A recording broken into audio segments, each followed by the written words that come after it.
California is the worst state in the country to locate a business. In California, quite honestly, it's how can we stop you? How many regulations can we enact? People are getting tired of not being listened to, and something's got to give.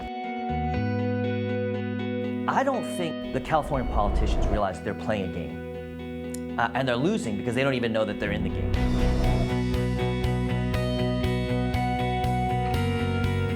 Let's face it, the California dream is a bit tarnished these days as companies leave because of high taxes and a tough regulatory environment.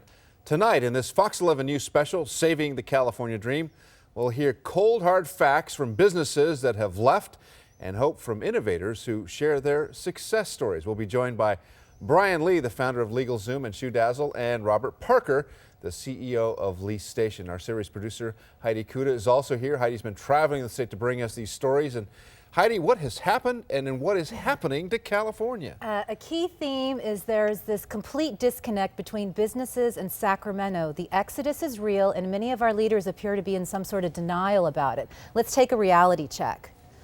At just under 12%, California has the highest unemployment in the country after Nevada, with more than 2 million people out of work. We were the 8th largest economy in the world, but Brazil just bumped us down to 9th. 10 years ago, Carlos, California was 6th, so it shows that decline. Here's a taste of why some companies say they're leaving. In Texas, from the time you apply for your permits to build to the time you can start construction, the average time is about 6 weeks. In California, it's about 8 months.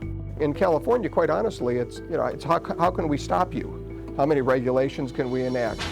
It's easier to build a restaurant in Shanghai than it is to build a restaurant in Los Angeles. It's like the government has its hands on our back, pushing us out of the state. In California, you get all this nice stuff, that business should be able to flourish here. Right. But it's like a little kid going to a playground where you get all the equipment's really nice, but it says keep out at the door. Texas politicians at the local, city, and state level are taking square aim at California businesses, encouraging them to relocate or set up new operations in Texas, and they're winning. I think the California dream is just, it's the American dream, but maybe a step up. This was so the land of opportunity, so the Golden State. And there was an energy and a freedom and an ability to achieve and accomplish that probably outshone any other state in the United States. We lost that. That's gone now. We need to get that back. Boy, but how do we get it back? Wow, right? Yeah. Our mojo is gone. I mean, seriously. Not entirely. We're going to hear from these guys. We'll Yeah. hear about it. But the fact is that Texas has been poaching our business bad, and they're not the only state. A lot of these states offer cash incentives and a much more business-friendly attitude, and they're just, some of our own companies are growing in other huge cash states. incentives, Yeah. not just a little yeah. bit of cash, a lot yeah. of cash incentives and a lot of tax benefits that these companies are. It's a very attractive scenario for some of these companies to just pack up and leave California. All right, let's get our guests in on this. Absolutely. Brian Lee and Robert Parker are here. And, Brian, you have been an advocate of California. Your business is here. Your businesses continue to be here. Why? It's very simple. California is probably the best state in the United States. It's an incredibly entrepreneurial state, a state filled with innovation, and we love being here. I don't see any point in moving. And the only thing is LegalZoom, which you founded, actually is building in Texas. That's right. And that is a theme, and I'm not sure, you're not a fan of that, but that is a reality. That is true. Right. That was a board decision. But we still have the bulk of our employees right here in Southern California, and we're proud to be part of this community.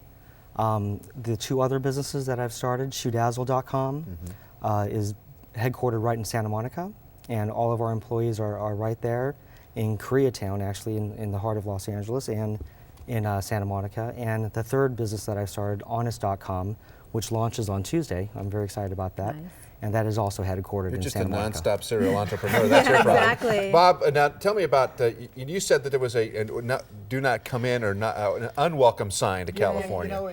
I've had a business here for years, and it was very painful for me to move out or move my business to Arizona, but I was faced with a couple things. One is, do I lay off these people Do I reduce my force and affect my customer service, or do I move to Arizona, save 25% of my bottom line, be able to keep my people? I moved them over to Arizona, and still be able to grow my business. So. Yeah, I say I love California. I still live in California on weekends, but it was just very difficult for me to grow the business here. Yeah, as something for you, Brian, what's interesting is you brand a lot of your companies with celebrities, That's which correct. you do in LA. Right. So that makes sense for you. Oh, absolutely. I mean, LegalZoom, I partnered with Robert Shapiro to start the business. With Shoe Dazzle, I partnered with Kim Kardashian to start it, and with Honest.com, which launches on Tuesday, I started that with Jessica Alba. So being right here in Los Angeles is actually extremely beneficial for my business models. We're looking Right. at shuttered Yep. stores and businesses, Right. and I'm curious, what kinds of problems have you run into in California? Why is it so tough to do business here, Bob? And that's Well, I to think Bob. that there's this top 10 reasons why businesses leave California I looked that up and I was going down them and saying, I think I experienced every one of them, but really it's the political burden, it's the tax burden, it's the friendliness of doing business. I mean, Arizona, when I went to Arizona, I mean, they opened their arms for us and said, we had both federal and state politicians show up to events. And let me guess, when you left California, when you were getting ready to leave California, California wanted their tax money, right? Oh, you bet they did. Before you they left, continue instead to of do trying it. to keep you here, they said, we need our taxes before you leave. Am I That's right. correct? That's right. That's How exactly about what they did. That's a friendly environment, isn't it? Yeah, that's right. Don't let the door hit you on the way out. All right, we have a lot more to talk about. Coming up, we're going to hear from some California politicians who say they're ready to wage a fight for jobs, but is talk cheap? You cannot be pro-job and anti-business.